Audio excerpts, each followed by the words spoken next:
So we have entered the week 15th of our semester, and today we will be talking about the solid and hazardous wastes. And the main learning outcomes of this class will be that we will talk about the major components of the waste stream and how does a sanitary landfill operate and why are the searching for alternatives to landfills.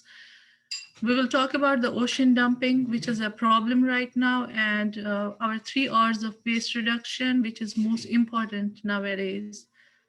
We will also talk about that how biomass waste can be converted to natural gas and what are the toxic and hazardous wastes, or how do we dispose them of. What do we mean by bioremediation? We will talk about that in detail, and what is the Superfund and has it shown any progress yet? We will talk about that in detail too. So let's start with a case study that's about the plastic seas. So it was the Marine National Monument, one of the largest marine reserves in the world, which is larger than all Georgia.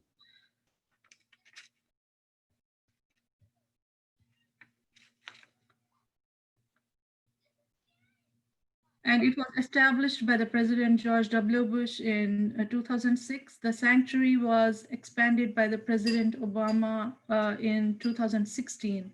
The main aim of that was to encompass a chain of islands, atolls, and reefs extending across 1.5 million cubic kilometers northwest of Hawaii.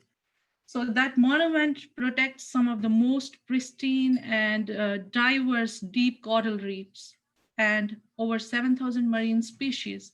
So that included the rare and endangered species, for example, the Laysan albatross and the Hawaiian monk seal. So despite its remote location, it remains vulnerable to the floodism and jetsism of modern life. The islands and reefs lie within the vast circulating currents, which are known as the Pacific Gyre. These swirling currents, they drive the rotation of the earth that concentrated the nutrients, the organic debris, and in recent decades, an ocean of plastic trash. So often called the Great Pacific Garbage Patch, this region of floating plastic debris is a drifting cloud of plastic particles. That's why we call it plastic seas. So it has a large number of soda bottles, the caps, and drifting cloud of plastic particles, shopping bags, packagings, discarded fishing nets, and other debris. So as the name implies, the plastic seas, that's why it's called the plastic sea, because it has a lot of debris of these disposable shopping bags, the packaging, discarded fishing nets, some soda bottles and their caps. So much of the debris consists of tiny fragments that were floating just below the surface. But some of the pieces were large and recognizable, and some float about 20 30 meters in deep. So the Pacific Garbage Gyre is thought to contain more than 100 million tons of plastic and to cover an area larger than California in some areas. So this debris that outweighs the living biomass. And some of the researchers, they were doing a research, they found that many decomposing plastics, they emit the dimethyl sulfide, which attracts the fish and the birds. So fish have been caught with stomachs that were full of those plastic fragments. Seabirds gulp down the plastic fragments, then regurgitate them for their chicks. So their stomachs, they were blocked by these indigestible bottle caps, disposable lighters, and other refuse, and they were starved to death. So that was a case study regarding the plastic seas.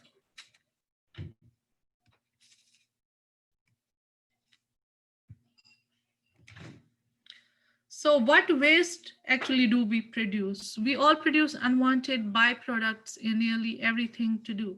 So, waste is everyone's business, even though we don't think about it every day. We all produce the unwanted byproducts in nearly everything, whatever we do.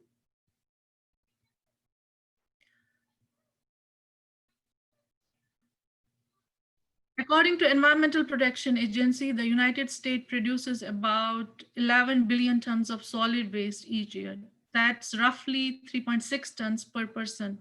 So nearly half of that amount consists of the agricultural waste, such as the crop residues and the animal manure, which are generally recycled into the soil on the farms. So, municipal solid waste, the garbage that we produce in our houses, offices, or cities, they account for a small percentage of those total waste.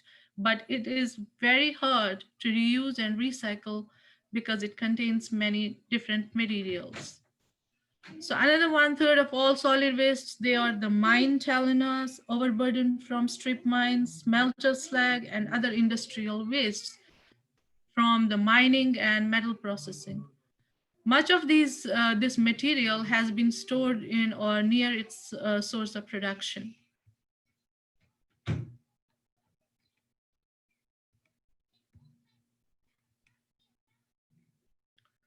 So when we talk about the waste stream, it's everything we throw away. So the waste stream is a term that describes the steady flow of varied wastes that we all produce, from domestic garbage and yard wastes to industrial, commercial, and construction refuse.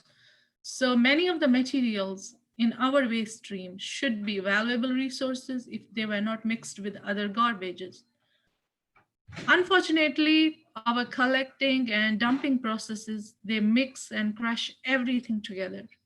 So making separation an expensive and sometimes impossible task.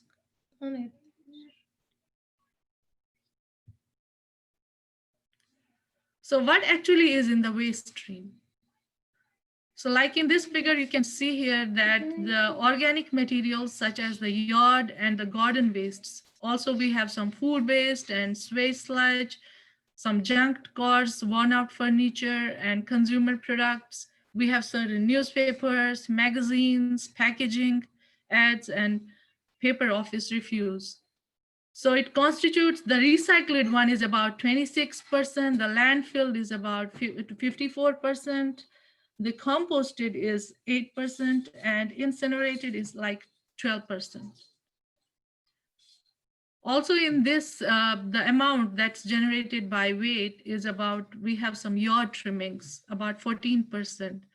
Some textiles and other, it's about 12%. And if we look at the paper and paper boards, they constitute about the 28%. So this is a rough idea about how much percentage we have the waste in our daily, on our daily basis. There are certain waste disposal methods. That means the waste that we produce every day, where does it go? So where do our wastes go now? We will examine some historic methods of waste disposal as well as some future options. And we will also learn about the 3 R's, that's the reduction, reuse, and recycling. We have some open dumps that release the hazardous substances into the air and water. So most developed countries, they have some open dumping, at least in urban areas. But it has been seen that the trash that has been accumulating along the roadsides and in vacant VD lots is just an aesthetic problem.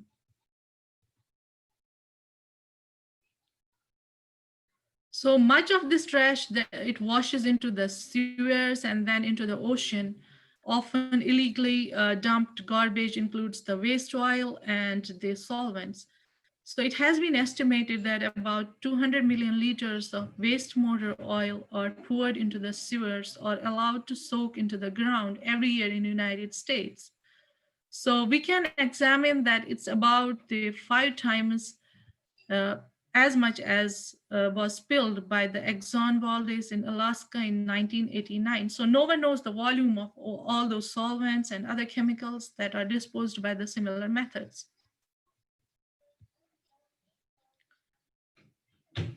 So trash disposal has become a crisis in the developing world. For example, let's take an example of Mexico City. One of the largest city in the world generates some 10,000 tons of trash every day. So until recently, most of this torrent of waste was left in the giant piles and exposed to the wind and rain, as well as rats, the flies, and other vermins. So Manila in the Philippines has at least 10 huge open dumps. The most notorious is called the Smoky Mountain because of its constant smoldering fires. So thousands of people, they live and work on this 30-meter high heap of refuse. Talking about the ocean dumping, which is mostly uncontrolled. So oceans are very vast, but they are not large enough to absorb our waste without any harm. So until recently, many cities in the United States, they dump their municipal refuse, the industrial wastes into the oceans, and also the sewage and sewage sludge into all those oceans. So federal legislation now prohibits this dumping. New York City, the last to stop offshore sewage sludge disposal, finally ended this practice in 1992. Even in remote regions, if you see, the beaches are littered with the non-degradable flotsam and jetsam.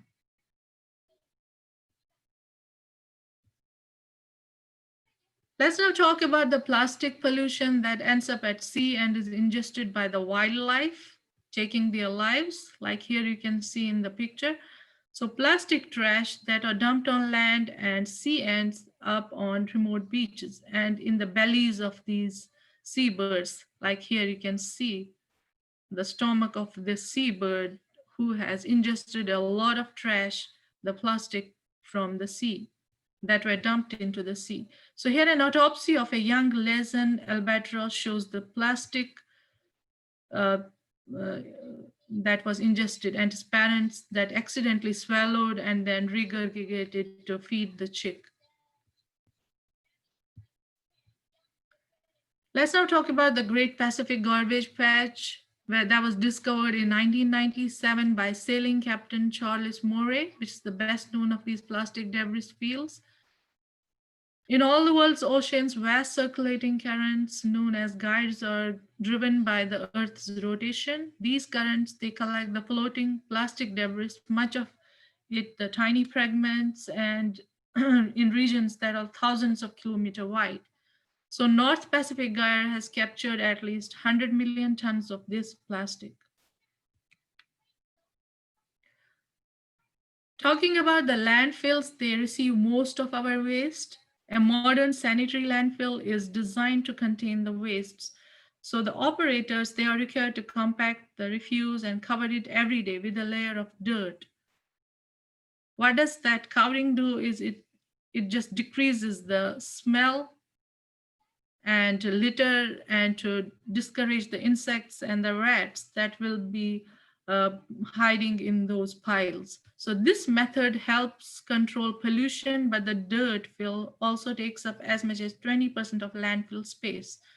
So since 1994, all operating landfills in the United States have been required to control such hazardous substances as oil, chemical compounds, and toxic metals that seep through the piles of those wastes along with the rainwater. So in order to prevent the leakage to the groundwater and streams, these landfills require an impermeable clay or plastic lining. Drainage systems are also installed in and around the liner to catch those drainage and help monitor chemicals that leak out from those piles. There are certain modern municipal solid waste landfills that now have many of the safeguards of hazardous waste repositories that we will describe in this chapter later.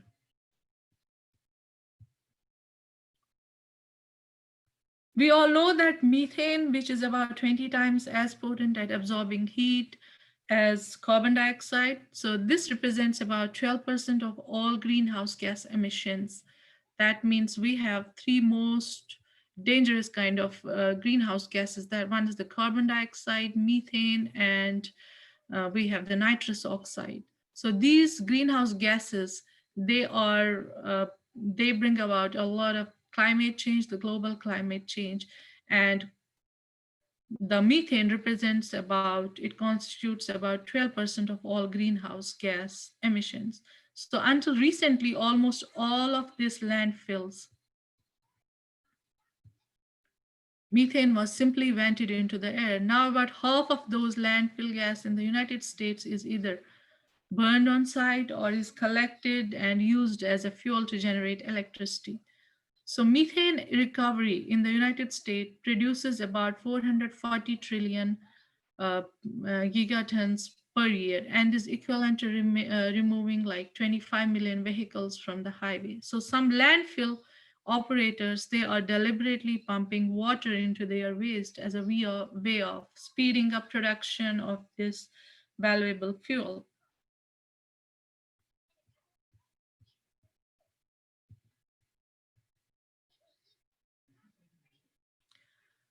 As we all know that we often export the waste to countries like equipped to handle it. So in 2006, for example, 400 tons of toxic waste were illegally dumped at 14 open dumps in uh, Abidjan, the capital of Ivory Coast. Most of the world's obsolete ships are now dismantled and recycled in poor countries. The work is very dangerous, and old ships, they are often full of those toxic and hazardous materials. We have certain discarded electronics or e-waste, which is one of the greatest source of toxic material that's currently going to those developing countries.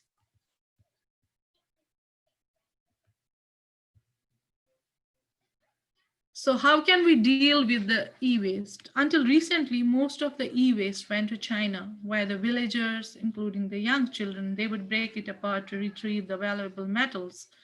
But often this scrap recovery was done under primitive conditions where the workers had little or no protective gear. So that was very dangerous for those workers that were trying to retrieve some valuable metals from these e-waste because they didn't have any protective gear. One more method is the incineration that produces energy from the trash. So many cities, they use the waste incinerators to burn the municipal waste. Most incinerators do some degree of energy recovery using the heat that's derived from the incinerator refuse to heat nearby buildings or to produce steam and generate the electricity. We have certain refuse derived fuel, that's what's left after the unburnable or recyclable materials they are removed. So another approach is called a mass burn, and burn as much as possible is to dump everything into a giant furnace that's unsorted. So faced with growing piles of garbage and a lack of available landfills at any price, many cities have built the waste incinerators to burn that municipal waste. So here you can see a mass burn garbage incineration. So it has these different chambers. One is the tipping area, the feeding hopper, the combustion chamber, where there is the burning of the waste takes place. And then we have the cleaning system, the electrostatic precipitator here. We have certain filters, and then there is a stack. So this ash that is produced by burning of these waste disposal goes into the landfills. So a municipal garbage incinerator, it actually burns the waste material, ideally sorted to remove those unburnables. So steam produced in the boiler, it can be used to generate the electricity, or we can use it to heat the nearby buildings.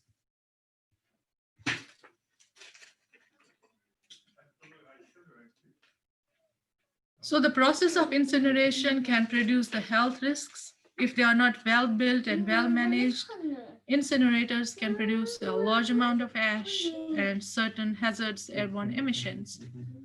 So it has been found that residue from a mass burn often contains a variety of toxic components, including the dioxins and purines, lead, and cadmium. So these are the toxic substances that are produced in those incinerator ashes. So these toxic materials, they are more concentrated in the fly ash, which can penetrate deep into the lungs. It has been found that by the Environmental Protection Agency, a study was carried out that all of the incinerators, they were examined and exceeded the cadmium standards, and 80% exceeded the lead standards.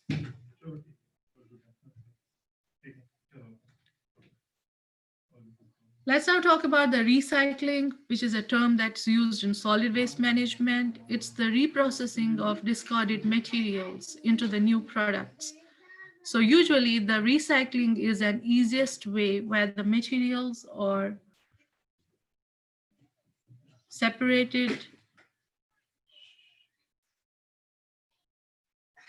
Sweden is one of the many states that now expect the citizens to separate the organic waste as well as more conventional recyclables in order to maintain a high quality material source for the biogas.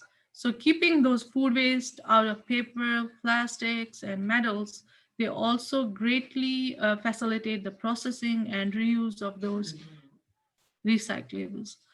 Sometimes it has been found that recycling reproduces the products like the old aluminum cans and glass bottles. They are usually melted and recast into new can and bottles, and the lead from the car batteries can be made into new batteries.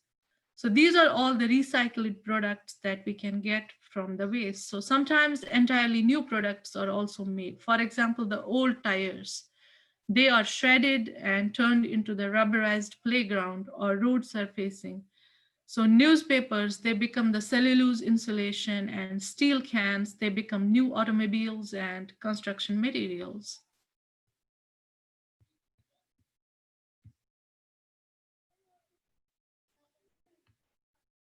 Recycling continues to face the challenges. Many making this recycling pay for itself is often a critical challenge. Some materials, they are very heavy and low value, so they can be difficult to ship economically to recycling facilities. Aluminum is normally the easiest and most valuable material to recycle. We have certain lightweight, high value and expensive to produce from raw materials like aluminum can be reused for thousands of purposes. Even so, only half of the aluminum cans are recycled in the United States. So this rate is actually up from only 15%, that means 20 years ago. But Americans still throw away nearly 350,000 metric tons of this aluminum beverage that contains containers each year. So this is enough to make about 3,800 being that means the 747 airplanes. So this is especially unfortunate because producing new aluminum is extraordinarily energy intensive while recycling is relatively easy. So while fluctuations in commodity prices, they are also a challenge to develop for developing a market for those recyclables. Here you can see the waste disposal bins in Sweden. So Kristianstad, Sweden provides the separate bins for food waste, like you can see in the left, and other recyclables in the right. These sidewalk bins are provided for use by pedestrians. This system keeps both the waste streams pure and easy to reuse. That's why they have provided these separate bins for collecting different kinds of waste. The food waste goes in the left and other recyclables, they go in the right. So we have this system here in USA also. So we are using different kinds of these bins for collecting the trash so that the recycled ones will go into the separate trash bin. So what actually recycling do is that it saves money, energy, and space. So recycling, it lowers the demand for raw resources. The United States cut down about 2 million trees every day to produce a newsprint and paper products. A heavy drain uh, on its forest, and also recycling the print run of a single Sunday issue of New York Times would spare about 75,000 trees. So every piece of plastic that's made in the United States, it reduces the reserve supply of petroleum and makes the country more dependent on foreign oil. So recycling the 1 ton of aluminum, it saves about 4 tons of bauxite. That's the aluminum ore, and 700 kgs of petroleum coke and pitch, as well as keeping 35 kgs of those aluminum fluoride out of the air. So making new steel from old scrap offers up to 75% energy saving. So producing aluminum from scraps instead of bauxite ore, that's the aluminum ore, cuts energy by 95%.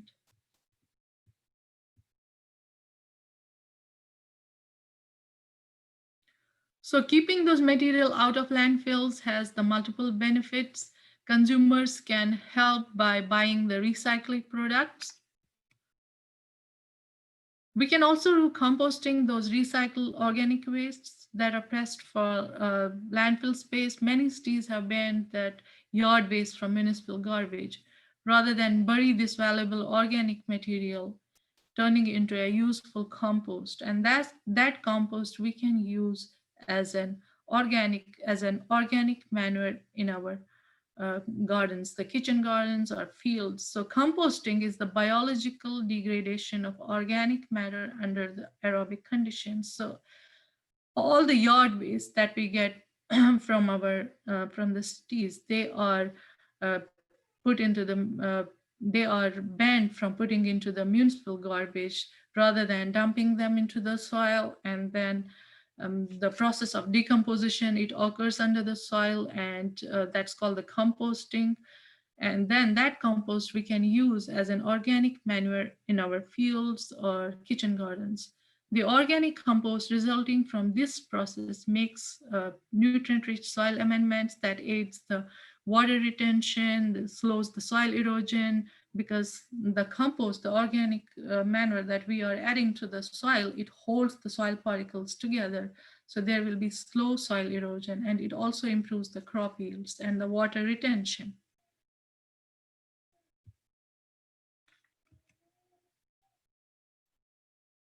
So reuse is even better than the recycling. Even composting is cleaning and reusing the materials in their present form. So thus saving the cost and energy of remaking them into something else. Auto parts, they are regularly sold from the junkyard. Stained glass windows, brass fittings, fine woodwork, and bricks, they are salvaged from the old houses. They are reused in the construction process. Some communities, they sort and reuse a variety of materials that are received in their dumps.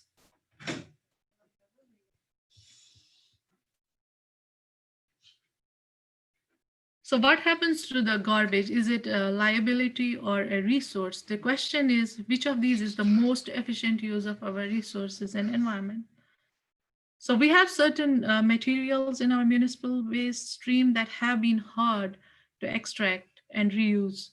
So what's the reason behind that is because they are usually all mixed together.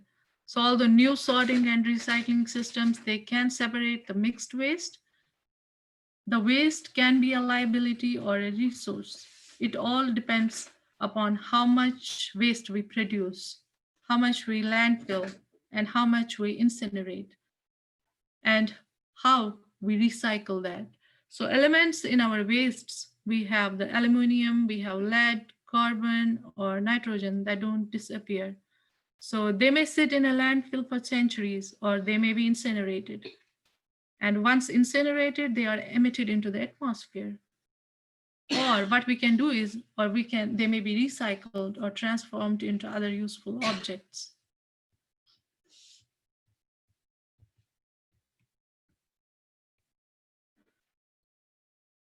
Reusing the discarded products is a creative way to reduce the waste.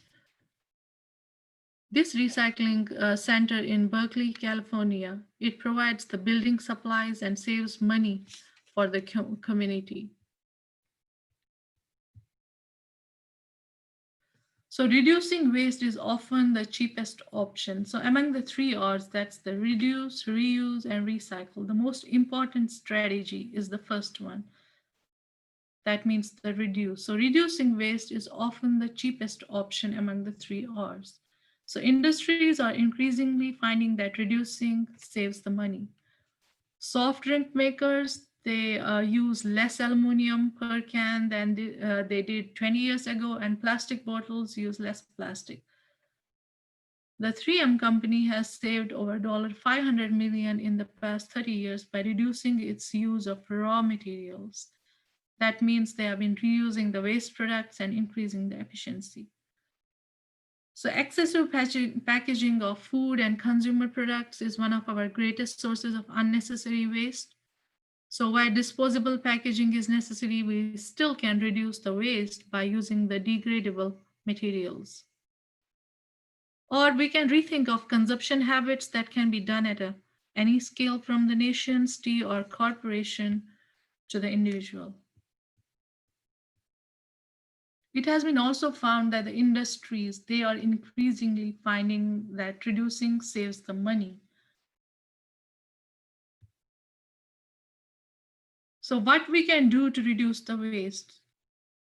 So there are certain steps that we can take in order to reduce the waste. So we can buy the foods that come with less packaging, or shop at the farmers market or co-ops using your own containers. The second step that we can take is you can take your own washable, refillable beverage container to meetings or convenience stores. So when we have a choice at the grocery store among plastics, glass, or the metal containers for the same food, buy the reusable or easier to recycle those glass or metal. One of the steps that we can take is that separate your cans, bottles, papers, and plastics for recycling. We can wash and reuse the bottles, the aluminum foil, and plastic bags. The last step that we can take is the compost yard and green waste. That means the leaves and grass clippings, we can make a compost from them. And also the schools, they help you develop certain responsible systems for disposing of the electronics and other wastes.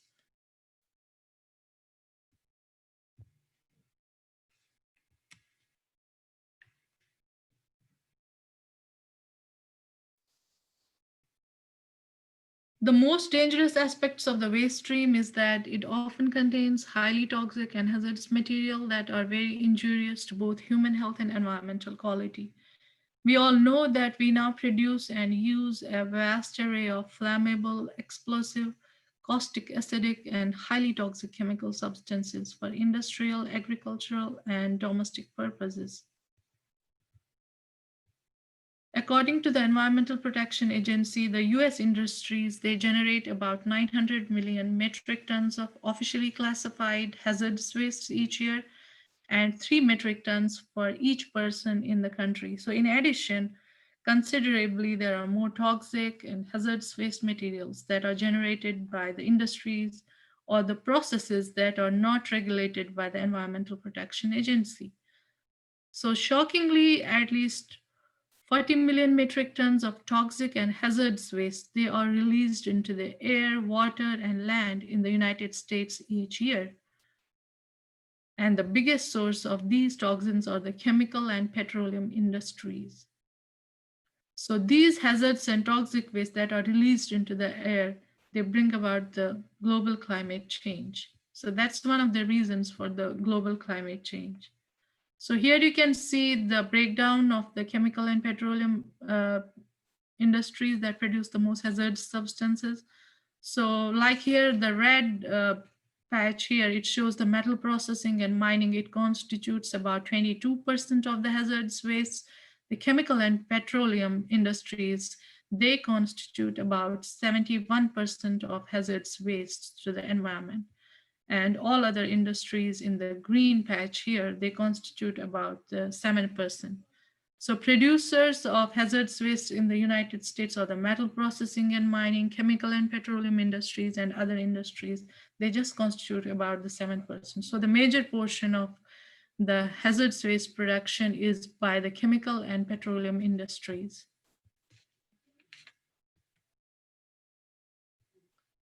There are certain compounds that are exempted from regulation as hazardous wastes if they are accumulated in less than 1 kg of commercial chemicals or 100 kg of contaminated soil, water, or debris.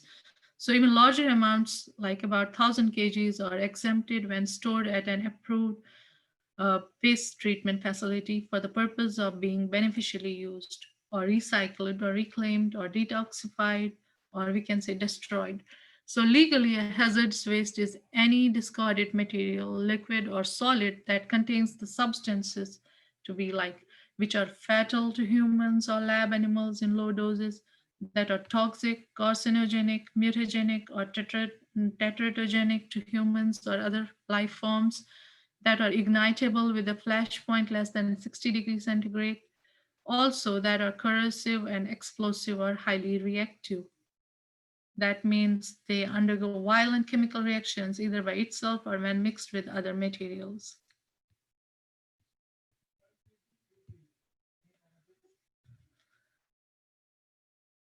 There are two important federal laws that regulate the hazardous waste management and disposal in the United States. The first law is the Resource Conservation and Recovery Act. That means RCRA. That was initiated in 1976.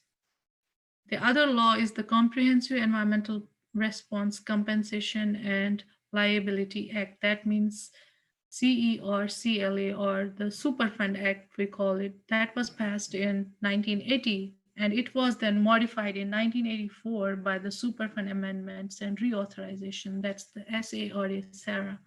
That's aimed at the rapid contaminant cleanup or remediation of those toxic wastes. So these are the two federal legislation regulations or laws that were passed in United States in 1976, and the other one was passed in 1980.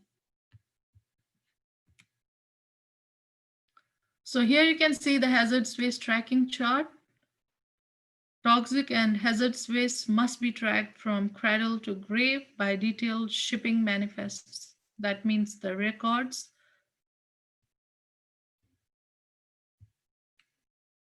The General Accounting Office places the number much higher, perhaps more than 400,000 when all are identified. So Superfund is revolving those pools that are designed to provide an immediate response to emergency situations that pose the imminent hazards and clean up or remediate the abandoned or inactive sites. So there may be over 400,000 Superfund sites in the US. So total cost for hazardous waste cleanup in US are estimated to be between $370 billion and $1.7 trillion. So originally about 1,671 sites were placed on the national priority list for cleanup with the financing from the federal Superfund program.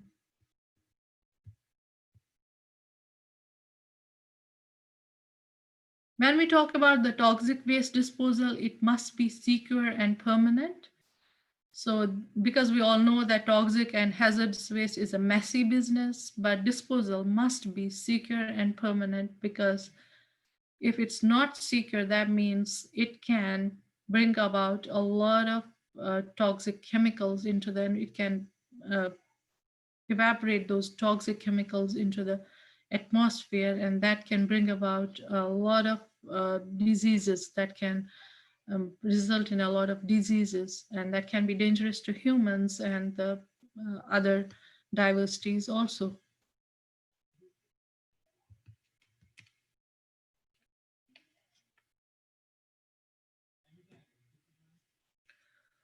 We all know that some of the hazardous waste dumps, they are near the aquifers. So these are all the blue ones here are the aquifers, and these are the hazardous waste sites. So what happens is that when we dump those hazardous waste in these uh, dumps. So they are often located near an aquifer recharge zone. So what happens is that this makes the groundwater contamination a common risk. So all the chemicals that are produced in these dumps, they are spilled into the groundwater, and then that brings about the groundwater contamination. Brownfields, they present both liability and opportunity. In many states, there are large areas of contaminated properties that are known as the brownfields. They have been abandoned or not being used to their potential because of the real or suspected pollution. It has been found that up to one third of all commercial and the industrial sites in the urban core of many big cities, they fall in this category. Although it's very hard to find the buyers for such property who would be interested in redeveloping the brownfields, knowing that they might be forced to pay millions of dollars to clean pollution they didn't create.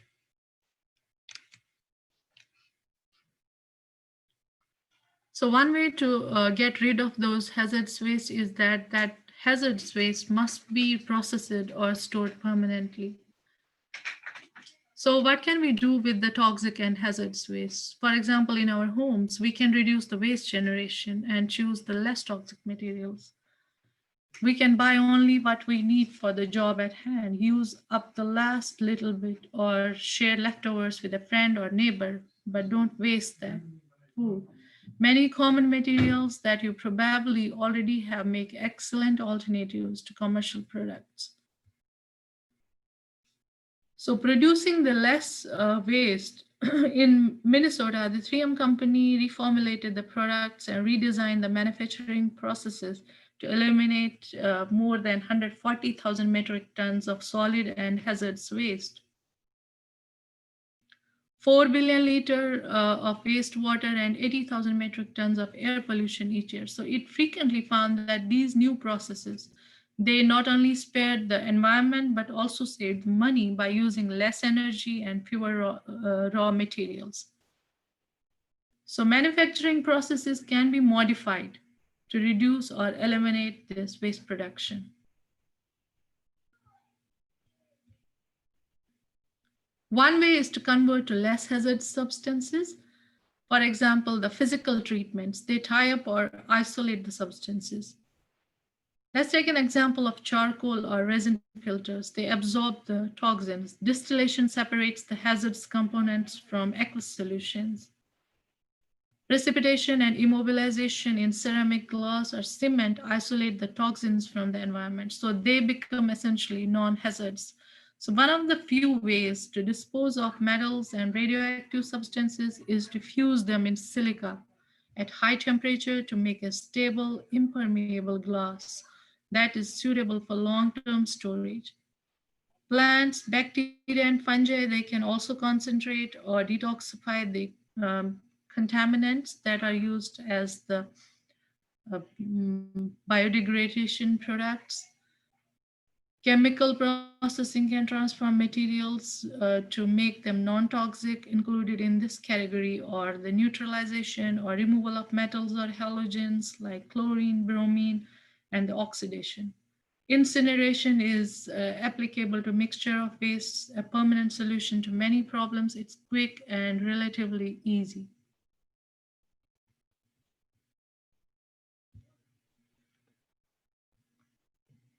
We have some hazardous substances that we cannot decontaminate, must be cataloged, contained, and stored permanently. So here the workers retrieve the improperly buried waste from the Hanford nuclear site in Washington state. So they are actually uh, cataloged, contained, and stored permanently. So we cannot dispose of them or we cannot decontaminate them.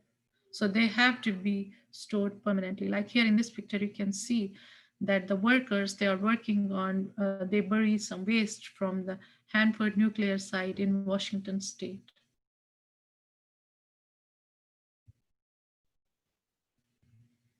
So inevitably, there are some materials we can destroy, like we talk about this the Hanford nuclear site waste. We will have to store them out of harm's way. So permanent retrievable storage, it involves placing the waste storage containers in a secure place, such as a salt mine or bedrock cavern, where they can be inspected periodically and retrieved if necessary. We have some secure landfills that are the most popular solutions for hazardous waste disposal. So, newer techniques make it possible to create the safe, secure modern landfills that can contain many hazardous wastes.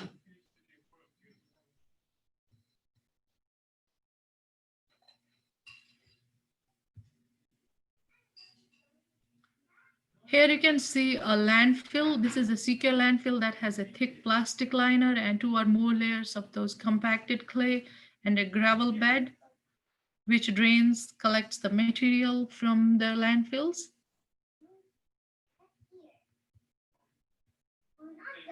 So testing wells allow the monitoring for escaping those contaminants or combustible methane. It has a topsoil cover, the plastic liner, the clay cap. Here you can see these are the leachate removal standpipes. And this here collects, this is for the methane removal, the pipe here.